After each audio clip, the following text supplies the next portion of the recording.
Tonight on PBS News Weekend, Russia says a Ukrainian drone attack set a nuclear plant on fire as ceremonies in Kyiv mark 34 years of independence. Then, how sophisticated criminal networks are faking students' identities to steal millions of dollars from U.S. colleges. And three brothers from Scotland who are attempting to row 9,000 miles across the Pacific to raise money and awareness for clean water projects. It's a real challenge in kind of resilience and not just your physical ability to do it, but I think mentally staying positive, keeping morale up.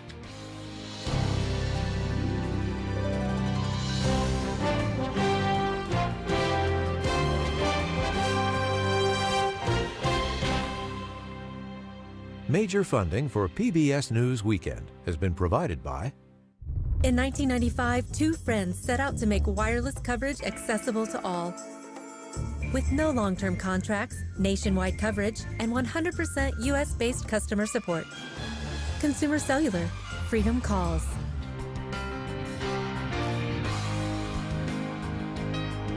The ongoing support of these individuals and institutions.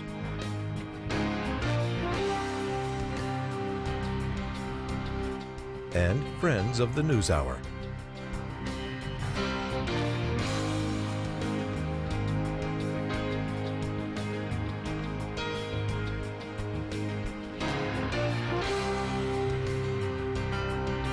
This program was made possible by the contributions to your PBS station from viewers like you. Thank you.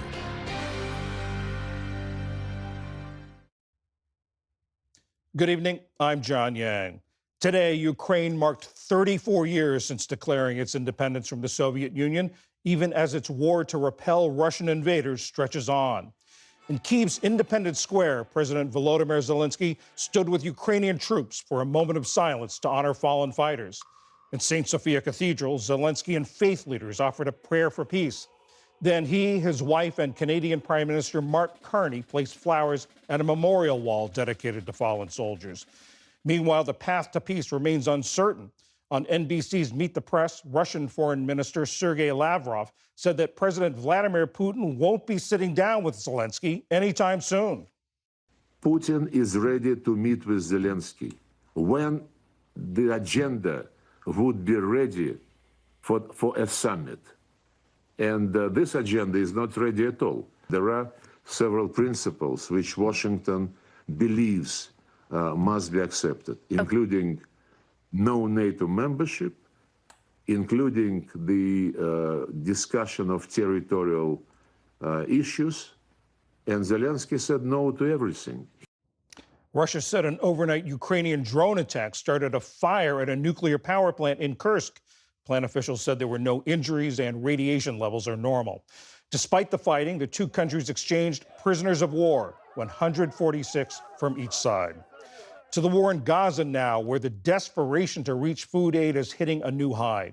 Witnesses said Israeli troops killed 4 people who were traveling through a military zone south of Gaza City on their way to a food distribution site. And Gaza's health ministry reported 8 deaths related to malnutrition, including a child, bringing the total to nearly 300. There are reports that the Pentagon is planning a military deployment to Chicago as part of President Trump's crackdown on crime, homelessness, and undocumented immigration. If approved, the mission would have parallels to deployments to Los Angeles and Washington, D.C. Illinois Governor J.B. Pritzker and Chicago Mayor Brandon Johnson, both Democrats, say sending troops is unwelcome and unwarranted.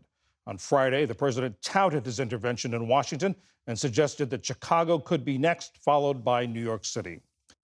And Vilnius, Lithuania was the center of the Corgi Cosmos this weekend as thousands gathered in the city's largest park to watch an international competition that drew 120 teams of the Welsh breed.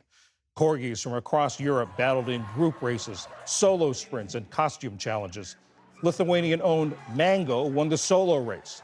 His owner said he knows what he did, and he's really proud of himself. Still to come on PBS News Weekend, how scammers create fake identities to steal college financial aid, and 3 brothers rowing across the Pacific Ocean at world record pace. This is PBS News Weekend from the David M. Rubenstein studio at WETA in Washington, home of the PBS NewsHour, weeknights on PBS. There's a rising threat U.S. colleges have to deal with.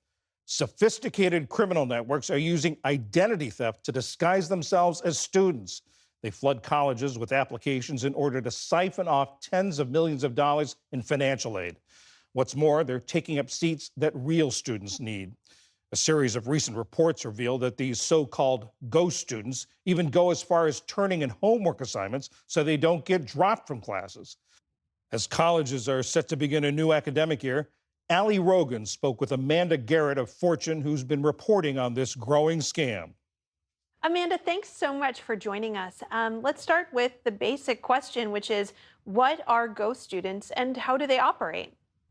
So ghost students are masses of synthetic or fake identities, and they're used by these sophisticated criminal networks to flood college application and enrollment systems.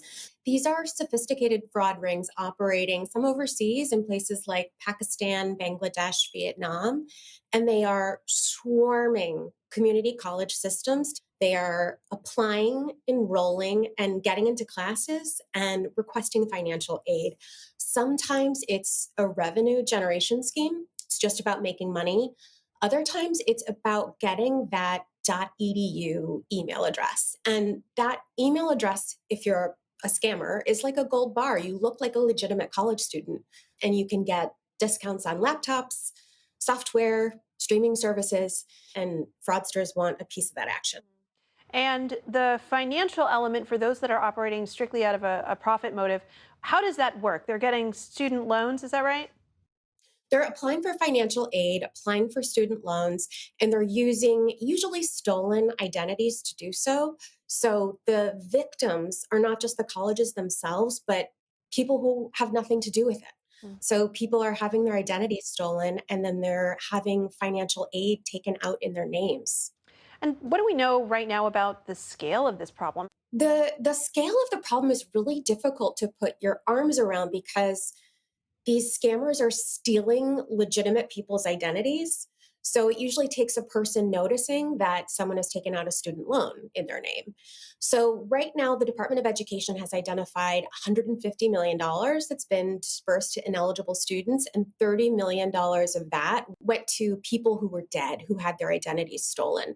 And then we know, like in California, community colleges have been hit very hard, but it's not just a California problem. Michigan, Minnesota, Oregon, New Jersey. Some of the largest districts are vulnerable to this. And then some of the super small rural community colleges are also being hit. Why is it that these rings are targeting those schools as opposed to four-year universities that might have more money? So community colleges are so vulnerable to this because they are meant to be open access institutions. You can take a class whenever you want at a very affordable price. They're meant to be a community resource, and so they're open. And they're also typically required by statute to accept any eligible student. So fraudsters know that, and they're exploiting that by the way that they're flooding those systems. And certainly the people whose identities are being stolen are losing money, but there's also a downside for the students and for the teachers that are legitimately trying to operate within the community college system. Okay, so for real students, every dollar that goes to a ghost student is one less dollar for a legitimate student. So real students are losing out on the opportunity to get financial aid to pay for their classes. They're locked out of classes that they need to graduate, delaying their plans to graduate. They're locked out of courses they've planned to take. And then for teachers and faculty, there's excitement over your class suddenly being full to the brim. Maybe you need to add new sections, and then nobody shows up on the first day. So you have this wasted time, all this wasted energy going towards these AI-generated ghost students when, all the energy at a community college is typically focused on getting people educated. And the community colleges are the ones responsible for making sure that the students that are registered are in fact human when they go and ask the state for money. So what burden remains on these colleges, and what does that look like right now? they're doing hand-to-hand combat right now. Some of them are doing manual application reviews. They're asking students to go to a notary to verify their identity. They're asking them to come in. And the more barriers that you put in front of students to getting educated, the less able they are to access those resources. So that's part of the pain point here, is how much friction do you put in the system for, making people able to get into community college. Amanda Garrett with Fortune, thank you so much. Thank you for having me.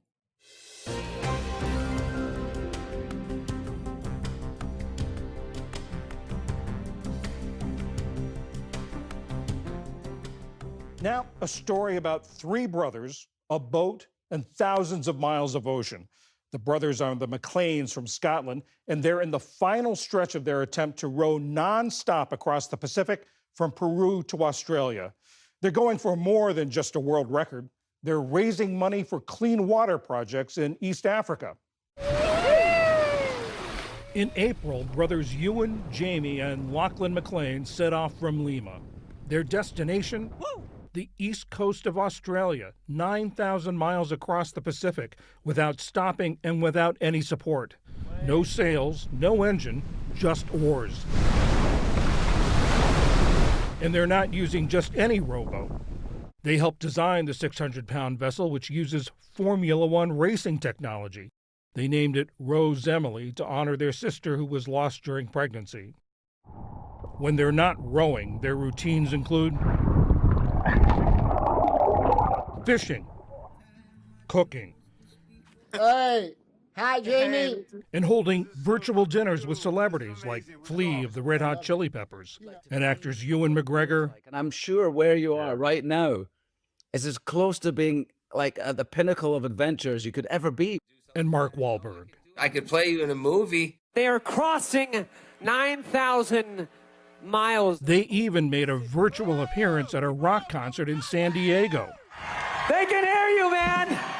Joining the band, the All-American Rejects, featuring Jamie on bagpipes. Light moments that offer a respite from the dangers they face. While their bodies have taken a beating, their spirits have been buoyed by the thousands of people around the world who are following their journey on social media and contributing toward their goal of raising more than $1 million to provide clean water for 40,000 people in Madagascar. I spoke with the brothers when they were about 500 miles from Australia. Lachlan kept rowing while Jamie and Ewan explained how the idea to cross the Pacific came to them 5 years ago while they were rowing across the Atlantic. Whilst we were out at sea on the Atlantic, I think we already knew that we wanted to do another row. I think the three of us, we got a bit of a bug for it. We set up the charity to kind of raise more funds for clean water projects. And we kind of, I think about 2 years ago, we looked at each other and thought, I think it's time for another big one. How do we fundraise the best way we know how? And we came up with the biggest ocean that's out there. So aim for the Pacific. Yeah, the biggest ocean. Tell me, what's an average day like for you guys? Tell us an average day on board the boat. Everyone's up at about 5:30, 6 o'clock a.m. There's always someone on the oars. Generally speaking, we go straight into a 2-on, 1-off routine. So it'll be an hour on the oars, half an hour off. And then in that 30-minute off break, it's not really a break, to be honest. It's you're constantly having to do work, whether that's fuel yourself, rehydrate, do boat jobs, clean, do some media things, and then you're back on the oars before you know it. That's been our routine for 132 days. The original plan was to hit Australia on day 120. What happened and how have you had to adjust your plans? The last kind of 2,000 nautical miles have been particularly difficult, and we've been hit with just weather system after weather system. The main result of that was we just got pushed north and north and north, and we're having to duck behind islands to hide from these storms, from these weather systems that wanted to push us backwards. And so little by little, Sydney slowly slipped out of our grasp, and we had to make the call, a few weeks ago that it was just untenable. It wasn't physically going to be possible to push as far south as Sydney. So we did. We upped it to Brisbane, and then we got hit by another cyclone. And so, we've landed on Cairns, and we think Cairns is doable. We're on a good line at the moment. We're on a good course. You referred to the physical exertion, the physical strain of this. How did you guys prepare? There was about a year and a half of kind of physical preparation. And that program was put together by a lady called Chloe Lanthier, who she usually designs programs for astronauts spending time in zero gravity for 6 months and works a lot with big football teams and that sort of thing. You can't quite experience conditions like this, big rolling seas on the west coast of Scotland, but time on the oars definitely, that all adds up. And then it's kind of a couple hours in the gym each day, and then quite a lot of kind of mental preparation as well. It's a real challenge in kind of resilience and not just your physical ability to do it, but I think mentally staying positive, keeping morale up. What's been your worst day so far? We got hit by this anticyclone, and the seas were huge. Every 10th wave would hit us side on, and we got just absolutely battered by this weather system. So I saw this wave, like a wall of water, like 25 feet, sort of, veering up over the boat, and it was barreling. It was just as it was cresting into the boat. We were quite near Tonga at the time, and I think it was like being spear tackled by a Tongan rugby player. It just totally overwhelmed me, pushed me over to the starboard side of the boat, and my kind of upper half went over, and my legs just flipped, and it was like a backwards somersault. And then I was into darkness. I didn't know what had happened. I didn't know if the boat had capsized. Fortunately, I was tethered onto the boat. That saved my life. I would have been lost 100%. Ewan was on the oars. He jumps up, pulls Lachlan back on board, and thankfully everyone was okay. But I think it was a bit of a rude awakening of just how, at the mercy of the ocean we are out here, and how vigilant we have to be with our safety equipment. There are hundreds of thousands of people around the world who are following your progress on social media. What does that mean to you? We weren't sure whether the strategy that we were going to implement to share the story was going to work, whether people were going to get behind it, and whether people were going to get behind the cause that we so wholeheartedly believe in. And it's just been incredible to see that following gently build and messages of support. And then, of course, that translating into donations to then feel the support from people all over the world. It really does help you get through some really tough days out on the ocean. What have you missed about being on land? It's really like homely comforts that you miss the most out here. I mean, we live, our day-to-day lives out here are pretty uncomfortable. I'm really looking forward to my first pizza on land. Pizza and a beer, and then a warm shower. That'll be the order. Pizza, beer, warm shower, and then I'll tuck myself into bed. That sounds pretty good.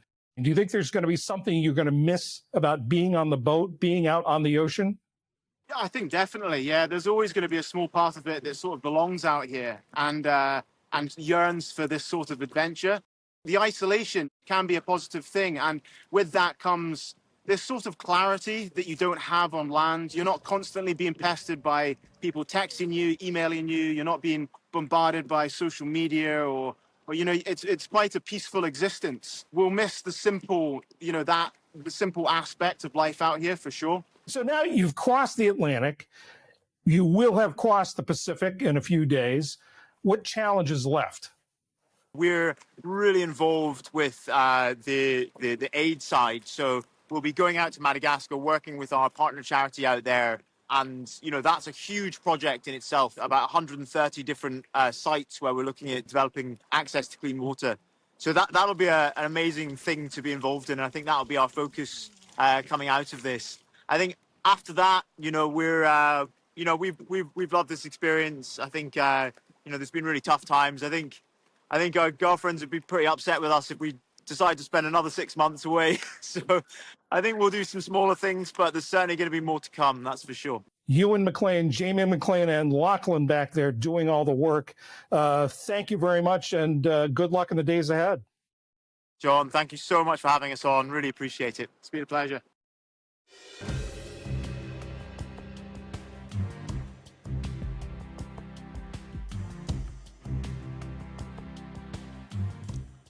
Finally tonight, The benefits of music education for children are well documented.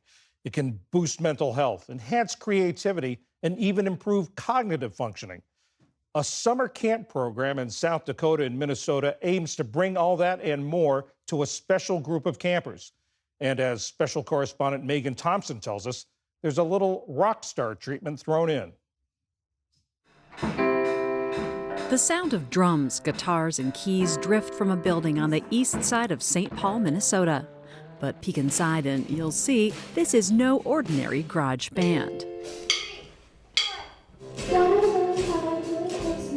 This is Rock the Res, a summer camp for Indigenous girls and gender-diverse kids. We want them to feel strong and let them know that they have a voice. We'll get the snare going and then we'll get the hi-hat going. April Matson, who is Sachangu Lakota and Athabascan, has been the executive director here since 2019. Indigenous, Two-Spirit, LGBTQ girls, they're so overlooked and representation is low to none. And so this is our way of helping them to take up space, and hopefully they take that courage and they put it into everything that they do. 10 campers from around the Twin Cities attended the session we visited in August. Could you hear yourself better? Maureen O'Brien was teaching kindergarten on the Pine Ridge Reservation in South Dakota when she came up with the idea to start the camp in 2016. Music really wasn't like an extracurricular, very much, at least at the school that I was at. So like music wasn't as accessible. O'Brien, a self-taught musician, also wanted to promote the idea that anyone can pick up an instrument and jam. So it's kind of like breaking down the third wall of, you can't do this, maybe you don't see folks that look like you, or you're not trained classically. I liked that. There are now 5 Rock the Res camps, including 3 new camps in Minnesota that launched this summer. The program is free of charge thanks to grants and donations, and the band coaches are mostly volunteers. Most of the campers who come in have no music experience, or they've played another instrument, but they've never played this instrument. The campers we met formed 2 bands and spent a few hours each day learning the instruments and parts they chose, working up to a public concert at the end of the week. Well, it's a little bit scary, but it's more fun, actually. Raina Spears, who is Ojibwe in Dakota, was the lead singer of the younger band, which called itself Little Rockers with Spirit. I just get sometimes too excited that I try to go really fast, but I know I have to follow the other instruments and they have to follow me too. Spears wrote the lyrics for her band song.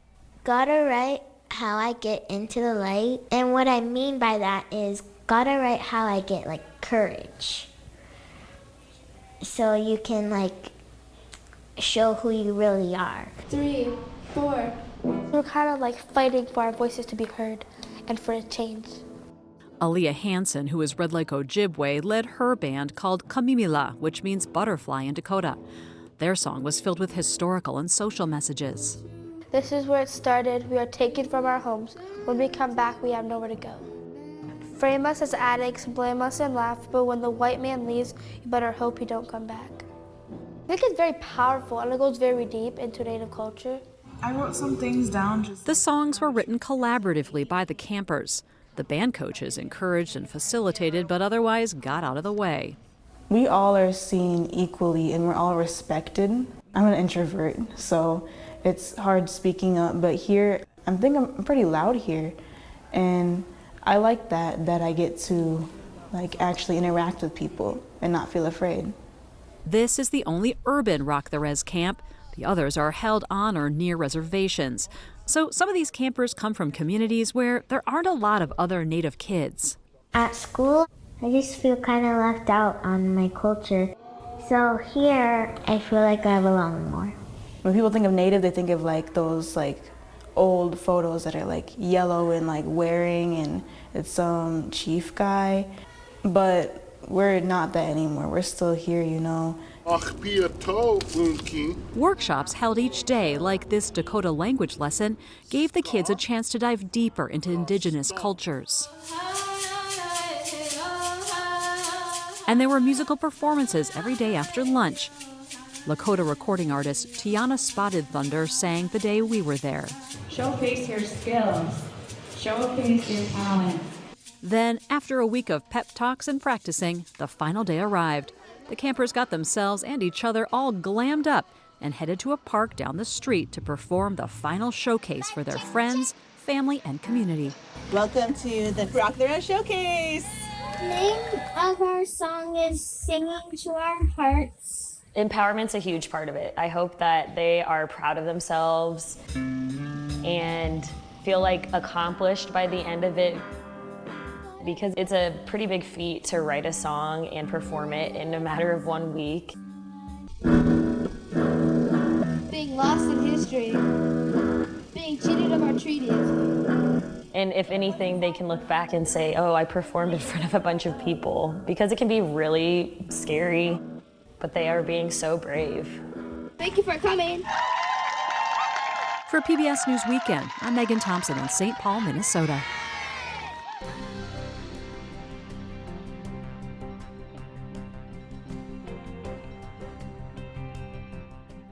And that is PBS News Weekend for this Sunday.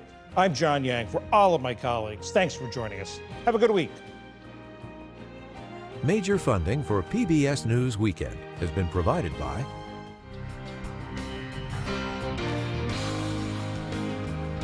the ongoing support of these individuals and institutions.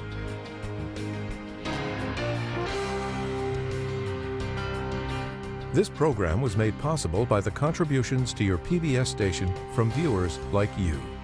Thank you.